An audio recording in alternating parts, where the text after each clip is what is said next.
ज्यादातर चाय बागान और उत्पादक इकाइयां जैव विविध क्षेत्र के करीब या उसके अंदर अवस्थित हैं। भारत में जैव विविध परिदृश्य कहीं समृद्ध है तो कहीं नाजुक है। अधिकतर मामलों में इन क्षेत्रों में देसी प्रजातियों के पेड़ पौधे और जानवरों से समृद्ध भूमि और आवास को खास ध्यान देने की और अच्छे कृषि अभ्यास अर्थात गुड एग्रीकल्चर प्रैक्टिसेस से परे जाने की आवश्यकता होती है। जैव विविधता और पर्यावरण प्रबंधन का अध्याय प्रभावी जैव विविधता प्रबंधन कार्यक्रम की आवश्यकताओं को संदर्भित करता है। ट्रस्टी कार्यक्रम में साफ साफ कहा गया है कि अधिसूचित जंगल के जमीन की अवनति और जंगल की कटाई या जंगल के जमीन में किसी भी प्रकार का अतिक्रमण नहीं किया जा सकता। ये ट्रस्टी का अहम लक्ष्य है।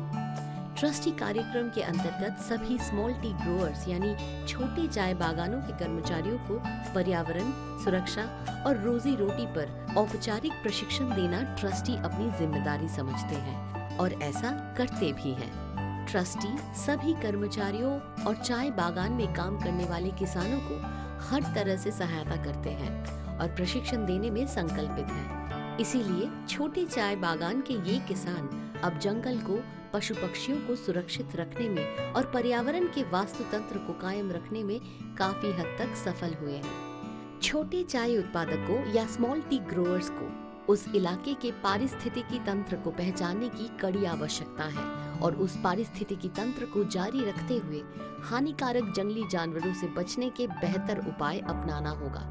खेती के दौरान कुछ नियमों का पालन किया जाना चाहिए ताकि जंगल को किसी भी तरह से नुकसान न पहुंचे और अगर आवश्यक हो तो चाय के अलावा लोकल सब्जियां या छाया देने वाले पेड़ लगाए जाएं, जो प्रकृति और चाय की खेती दोनों के लिए फायदेमंद है। जंगल और पर्यावरण से संबंधित किसी भी महत्वपूर्ण टिप्पणियों को रिकॉर्ड करने के लिए फार्म डायरी का इस्तेमाल करना अनिवार्य है। खेत खलिहान और कृषि के लिए जैव विविधता बहुत महत्वपूर्ण है। इसीलिए हर एक किसान को जैव विविधता कार्य योजना यानी बायोडाइवर्स एक्शन प्लान के नियमों का पालन करना चाहिए। छोटे चाय व्यापारियों को पेड़ पौधे और जानवरों को नुकसान से बचाने की जरूरत है। जंगल की कटाई, जंगली जानवरों का शिकार, जानवरों की तस्करी जैसे जुर्म को रोकने के लिए जंगल की देखभाल की जानी चाहिए। इस तरह हम कृषि और पर्यावरण के बीच खुशहाल सह अस्तित्व बना पाएंगे।